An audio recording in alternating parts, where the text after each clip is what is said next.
From the macabre minds of Laughing Devil Production comes another story from the Nightshade Diary.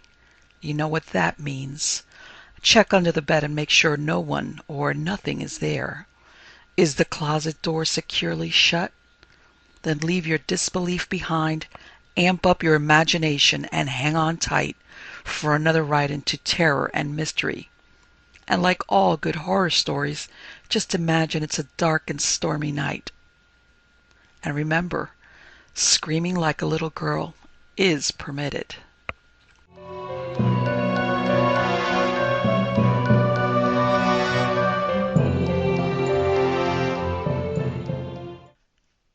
The Dak Bungalow at Dakor by B.M. Croker. When shall these phantoms flicker away like the smoke of the guns on the wind-swept hill, like the sounds and colors of yesterday, and the soul have rest and the air be still? Sir A. Lyle. And so you two young women are going off on a 3 days journey all by yourselves in a bullock tonga to spend Christmas with your husbands in the jungle? The speaker was Mrs. Duff, the wife of our deputy commissioner, and the two enterprising young women were Mrs. Goodchild, the wife of the police officer of the district, and myself, wife of the forest officer. We were the only ladies in Karwasa, a little up-country station, more than 100 miles from the line of rail. Karwasa was a pretty place, an oasis of civilization, amid leagues and leagues of surrounding forest and jungle.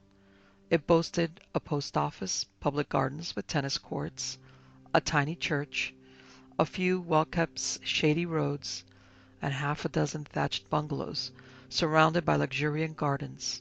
In the hot weather, all the community were at home under the shelter of their own roof trees and punkas and within reach of ice, for we actually boasted an ice machine. During these hot months we had, so to speak, our season. The deputy commissioner, forest officer, police officer, doctor, and engineer were all in, and our gaieties took the form of tennis at daybreak, moonlight picnics, whist parties, little dinners, and now and then a beat for tiger, on which occasions we ladies were safely roosted in trustworthy trees. It is whispered that in small and isolated stations the fair sex are either mortal enemies or bosom friends. I am proud to be in a position to state that we ladies of Karwasa came under the latter head. Mrs. Goodchild and I were especially intimate. We were nearly the same age, we were young, we had been married in the same year and tasted our first experiences of India together. We lent each other books, we read each other our home letters, helped to compose one another's Jersey-made costumes, and poured little confidences into one another's ears. We had made numerous joint excursions in the cold season, had been out in the same camp for a month at a time, and when our husbands were in a malarious or uncivilized district, had journeyed on horseback or in a bullock tonga and joined them at some accessible spot in the regions of dak bungalows and bazaar fowl.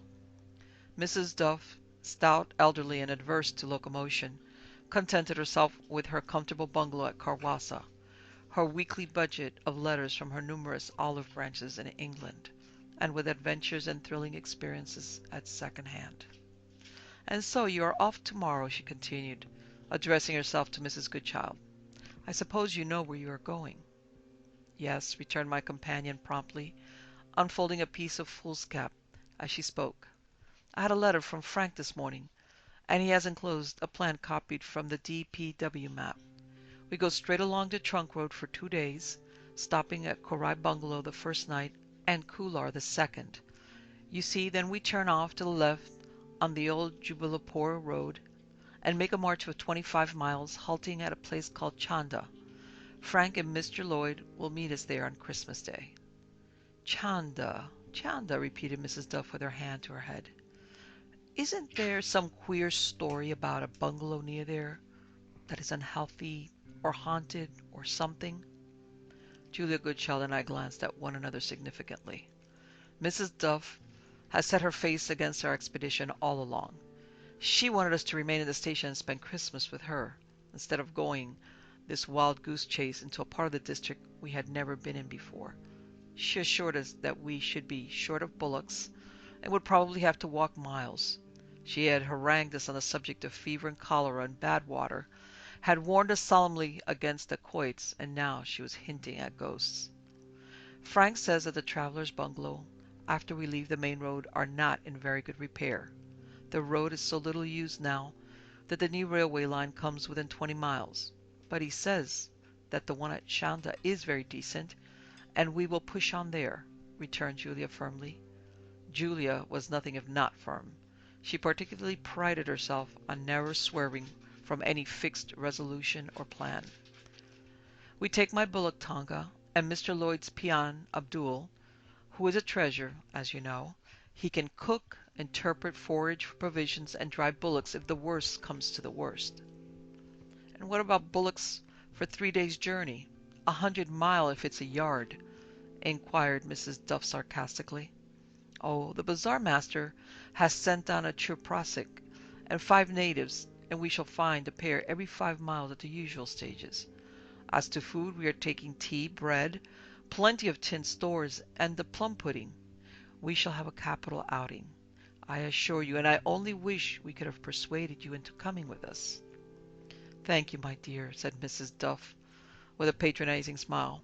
I'm too old, and I hope too sensible, to take a trip of 100 miles in a bullock tonga, risking fever and dacoits and dock bungalows full of bandicoots, just for the sentimental pleasure of eating a pudding with my husband.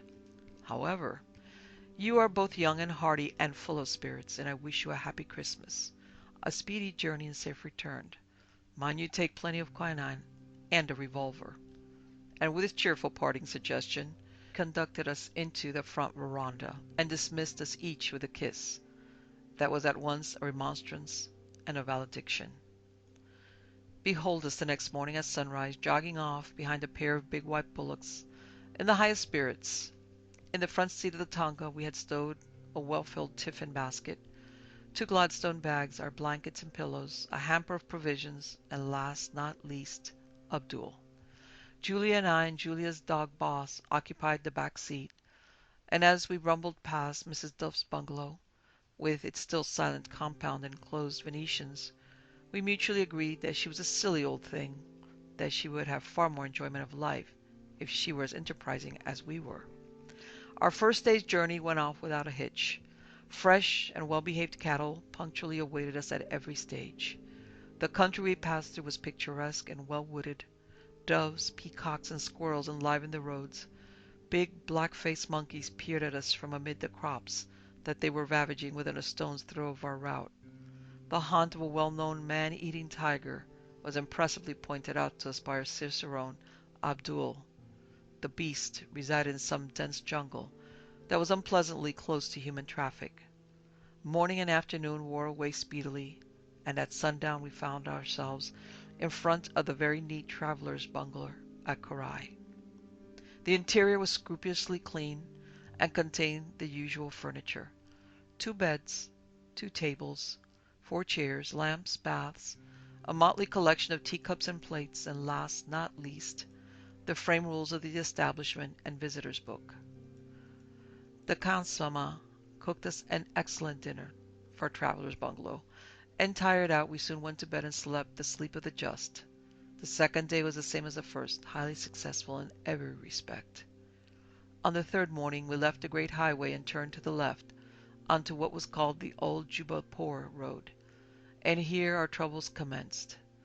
Bullocks were bad, lame, small, or unbroken. One of Mrs. Duff's dismal prophecies came to pass, for after enduring bullocks who lay down, who kicked and ran off the road into their owners' houses or rushed violently down steep places, we arrived at one stage where there were no bullocks at all. It was 4 o'clock, and we were still 16 miles from Shanda. After a short consultation, Julia and I agreed to walk on to the next stage or village, leaving Abdul to draw the neighborhood for a pair of cattle and then to overtake us at express speed. No one coming much this road now, Mensahibi explained apologetically. Village people never keeping tonga bullocks, only plough bullocks and plenty bobbery. Bobbery or not, get them, said Julia with much decision. No matter if you pay 4 times the usual fare. We shall expect you to overtake us in half an hour. And having issued this edict, we walked on, leaving Abdul, a bullock man, and 2 villagers all talking together and yelling at one another at the top of their voices. Our road was dry and sandy, and lay through a perfectly flat country. It was lined here and there by rows of graceful trees, covered with wreaths of yellow flowers. Now and then it was bordered by a rude thorn hedge, inside of which waved a golden field of ripe jawari. In distant dips in the landscape, we beheld noble topes of forest trees, and a few red-roofed dwellings, the abodes of the tillers of the soil. But on the whole, the country was silent and lonely. The few people we encountered, driving their primitive little carts, stared hard at us in utter stupefaction, as well they might. 2 mem sahibs trudging along with no escort except a panting white dog. The insolent crows and lazy blue buffaloes all gazed at us in undisguised amazement as we wended our way through this monotonous and melancholy scene. 1 milestone was passed, and then another and yet another, and still no sign of Abdul, much less the Tonga. At length we came in sight of a large village that stretched in a ragged way at either side of the road. There were the usual little mud hovels, shops displaying, say, 2 bunches of plantains and a few handfuls of grain, the usual collection of gaunt red pariah dogs, naked children, and unearthly-looking cats and poultry. Julie and I halted afar under a tree, preferring to wait for Abdul to chaperone us ere we ran the gauntlet of the village streets. Time was getting on, the sun was setting, men were returning from the fields, driving bony bullocks before them. Women were returning from the well with water and the last bit of scandal. At last, to our great relief, we beheld Abdul approaching with the Tonga, and our spirits rose, for we had begun to ask one another if we were to spend the night sitting on a stone under a tamarind tree without the village. No bullocks, was Abdul's explanation. The same tired pair had come on most reluctantly, and in this village of cats and cocks and hens it was the same story, no bullocks. Abdul brought us this heavy and unexpected intelligence after a long and animated interview with the head man of the place. "What is to be done?" we demanded in a breath. "Stop here all night? Going on tomorrow?" "Stop where?" we almost screamed. "Over there," rejoined Abdul, pointing to a grove of trees at some little distance. "There's a traveler's bungalow. Chanda is 12 miles off." A traveler's bungalow? Sure enough, there was a building of some kind beyond the bamboos, and we lost no time in getting into the Tonga and having ourselves driven in that direction. As we passed the village street, many came out and stared, and one old woman shook her hand in a warning manner and called out something in a shrill, cracked voice. An avenue of feathery bamboos led to our destination, which proved to be the usual traveler's rest house, with white walls, red roof, and roomy veranda. But when we came closer, we discovered that the drive was as grass-grown as a field. Jungle grew up to the back of the house. Heavy wooden shutters closed all the windows, and the door was locked. There was a forlorn, desolate, dismal appearance about the place. It looked as if it had not been visited for years. In answer to our shouts and calls, no one appeared, but as we were fully resolved to spend the night there, we had the Tonga unloaded and our effects placed in the veranda, the bullocks untackled and turned out among the long, rank grass. At length an old man in dirty, ragged clothes, and with a villainous expression of countenance, appeared with some back cook-house and seemed anything but pleased to see us. When Abdul told him of our intention of occupying the house, he would not hear of it. The bungalow was out of repair. It had not been opened for years. It was full of rats. It was unhealthy. Plenty fewer coming. We must go on to Chanda. Naturally, we declined his hospitable suggestion. Was he the Kansma, caretaker of the place? We inquired imperiously. Yes, he admitted with a grunt. Drawing government pay and refusing to open a government traveler's bungalow? Screamed Julia. Let us have no more of this nonsense. Open the house at once and get it ready for us, or I shall report you to the Commissioner Sahib. The Khansama gave her an evil look, said Mrs. Please, shrugged his shoulders, and hobbled away. as we hoped, to get the key, but after waiting 10 minutes we sent Abdul to search for him and found that he had departed. His lair was empty. There was nothing for it but to break the padlock on the door, which Abdul effected with a stone, and as soon as the door moved slowly back on its hinges, Julia and I hurried in. What a dark, damp place! What a smell of earth! And what numbers of bats! They flew right in our faces as we stood in the doorway and tried to make out the interior. Abdul and the bullock man quickly removed the shutters and let in the light, and then we beheld the usual dock sitting room, a table, chairs, and 2 charpoys, and an old pair of candlesticks. The table and chairs were covered with mold. Cobwebs hung from the ceiling in dreadful festoons, and the walls were streaked with dreary green stains. I could not restrain an involuntary shudder as I looked about me rather blankly. I should think this was an unhealthy place, I remarked to Julia. It looks feverish, and see, the jungle comes right up to the back veranda. Fever plants, castor oil plants, young bamboos, all growing up to the very walls. It will do very well for tonight, she returned. Come out and walk down the road, Hills Abdul, and the bullock man clean out the rooms and get dinner.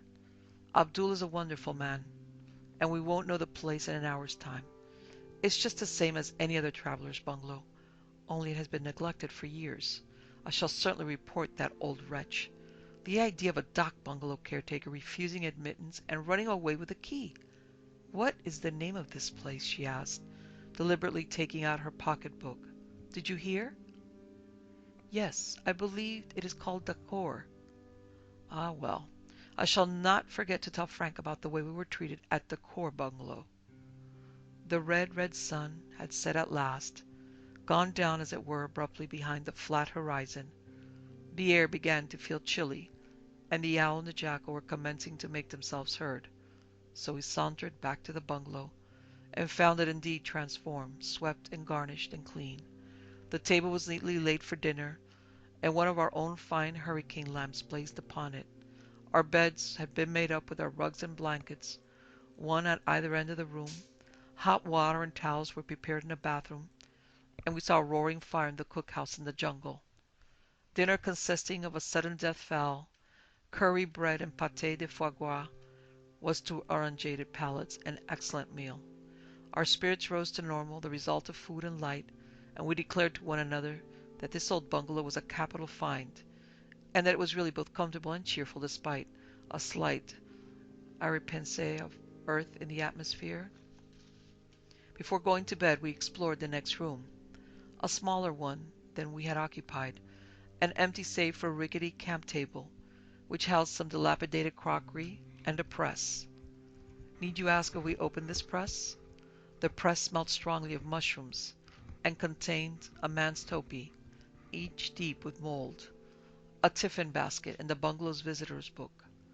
We carried this away with us to read at leisure, for the visitor's book in dock bungalows occasionally contained some rather amusing observations.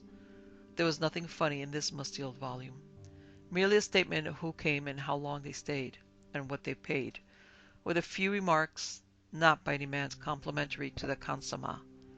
A dirty, lazy rascal, said one. A murderous-looking ruffian, said another. An insolent, drunken hound, said a third. The last entry was dated 7 years previously. Let us write our names, said Julia, taking out her pencil. Mrs. Goodchild and Mrs. Lloyd. December 23rd. Bungalow deserted and very dirty consommé. What shall we say? She asked, glancing at me. Why, there he is!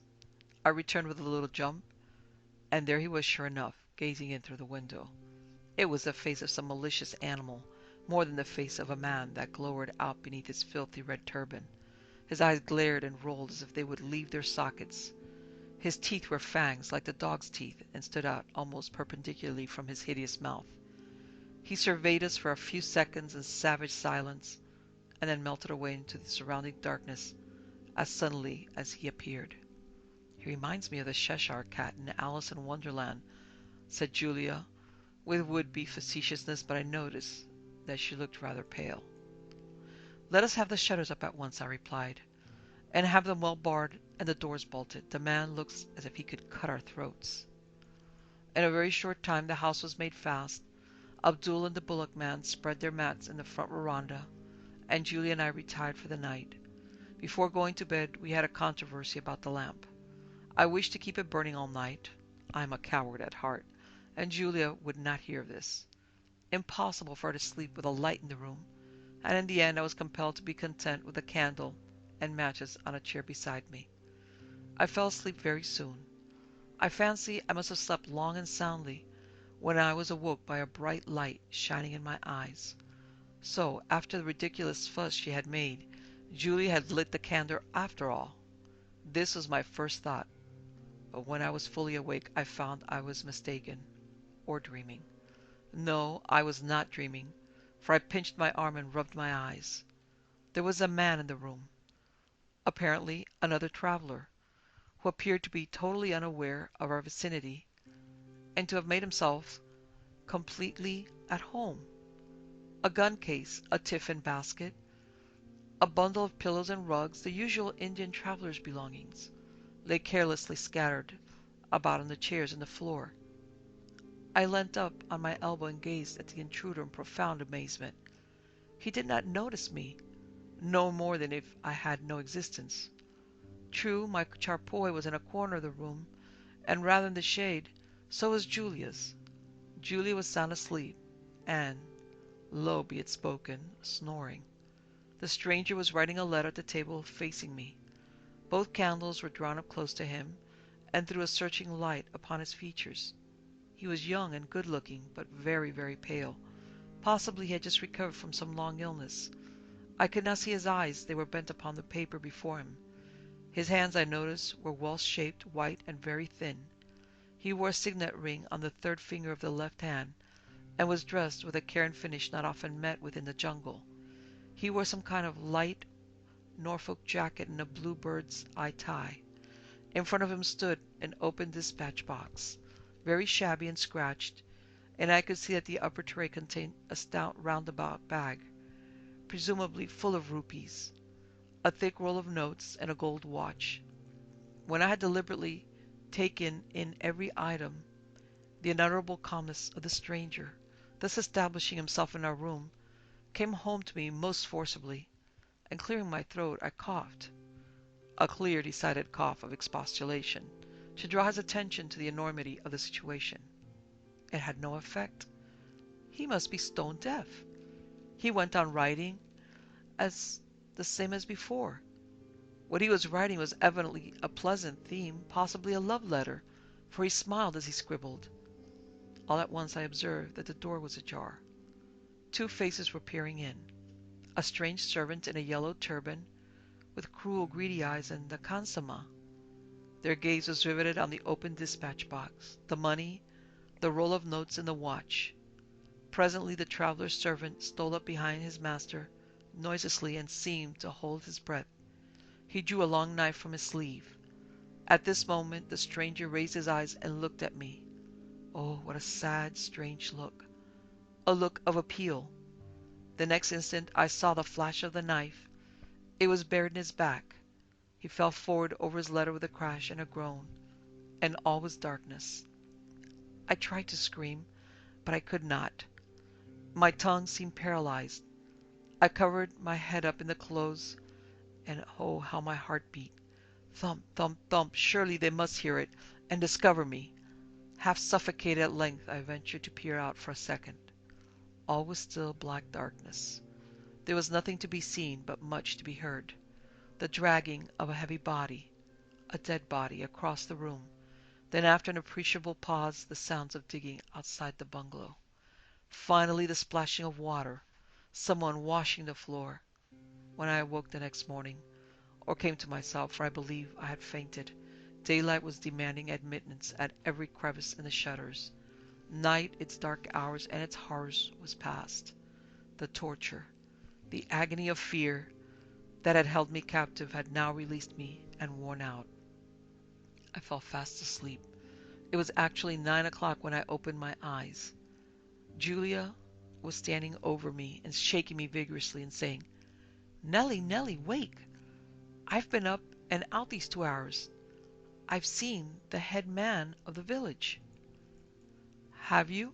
I assented sleepily. Yes, and he says there are no bullocks to be had until tomorrow.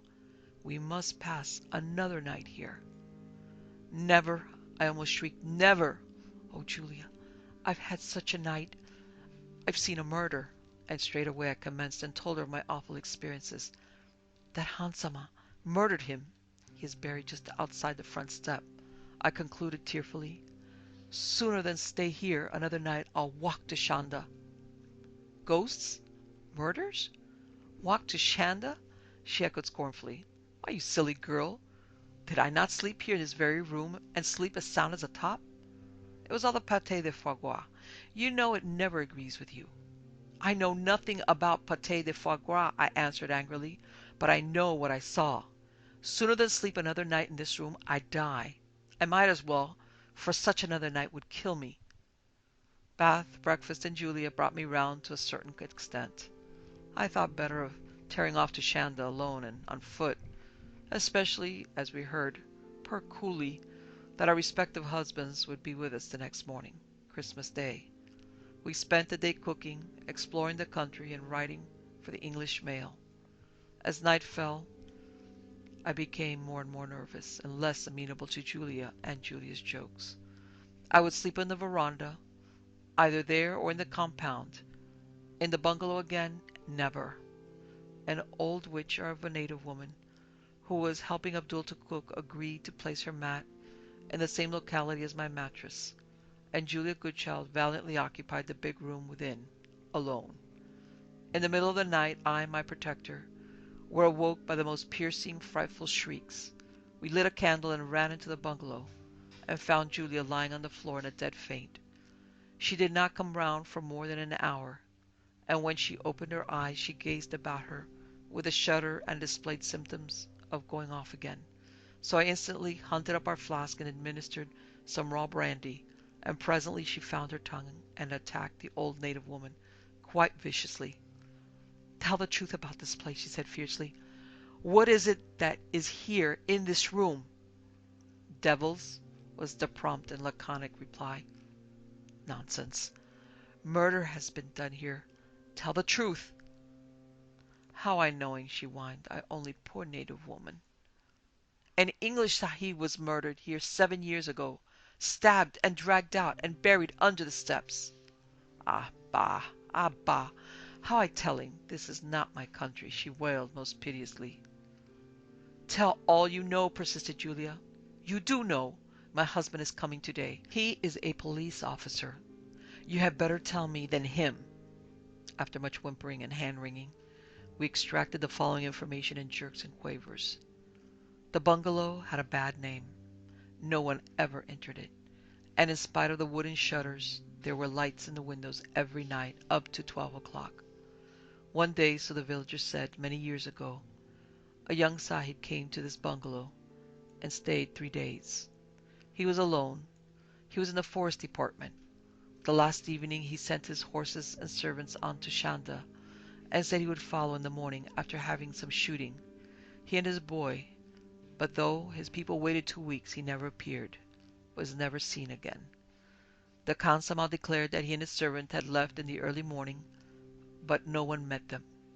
The Khansamah became suddenly very rich, said he had found a treasure. Also he sold a fine gold watch and a jubalpur and took to drink. He had a bad name, and the bungalow had a bad name. No one would stay there more than 1 night, and no one had stayed there for many years till we came. The Khansamah lived in the cookhouse. He was always drunk. People said there were devils in the house, and no one would go near it after sundown. This was all she knew. Poor fellow! He was so good-looking, sighed Julia when we were alone. Poor fellow! And he was murdered and buried here! So I told you, I replied, and you would not believe me, but insisted on staying to see for yourself. I wish I had not. Oh, I wish I had not. I shall never, never forget last night as long as I live. That must have been his topi and tiffin basket that we saw in the press, I exclaimed. As soon as your husband comes, We will tell him everything and set him on the track of the murderers. Breakfast on Christmas morning was a very doleful meal. Our nerves were completely shattered by our recent experiences, and we could only rouse ourselves up to offer a very melancholy sort of welcome to our two husbands when they cantered briskly into the compound. In reply to their eager questions as to the cause of our lugubrious appearance, pale faces, and general air of mourning, we favored them with a vivid description of our 2 nights in the bungalow. Of course they were loudly, rudely incredulous, and of course we were very angry. Vainly we restated our case, and displayed the old topi and tiffin basket. They merely laughed still more heartily, and talked of nightmare, and gave themselves such airs of offensive superiority that Julia's soul flew to arms. "Look here!" she cried passionately. "I laughed at Nellie as you laugh at us. We will go out of this compound whilst you two dig, or get people to dig, below the front veranda and in front of the steps. And if you don't find the skeleton of a murdered man, then you may laugh at us forever." With Julia, impulse meant action. Before I could say 3 words, I was out of the compound with my arm wedged under hers. We went and sat on a little stone bridge with a stone's throw of the bungalow, glum and silent enough. What a Christmas day! Half an hour's delay was as much as Julia's patience could brook. We then retraced our steps and discovered what seemed to be the whole village in the Dak bungalow compound. Frank came hurrying towards us, waving us frantically away. No need for questions, his face was enough. They had found it. Frank Goodchild had known him. He was in his own department, a promising and most popular young fellow. His name was Gordon Forbes. He had been missed, but never traced, and there was a report that he had been gored and killed in the jungle by a wild buffalo. In the same grave was found the battered dispatch box, by which the skeleton was identified. Mr. Goodchild and my husband reinterred the body under a tree, and read the burial service over it. Nellie and I and all the village patriarchs attending as mourners. The Khansama was eagerly searched for, alas, in vain. He disappeared from that part of the country and was said to have been devoured by our tiger in the Janas jungles. But this is too good to be true. We left the hateful bungalow with all speed that same afternoon, and spent the remainder of the Christmas day at Shanda. It was the least merry Christmas we ever remembered. The Goodchilds and ourselves have subscribed and placed a granite cross with his name and the date of his death over Gordon Forbes' lonely grave, and the news of the discovery of the skeleton was duly forwarded to the proper authorities, and also to the unfortunate young man's relations, and to these were sent the dispatch box, letters, and ring. Mrs. Duff was full of curiosity concerning our trip.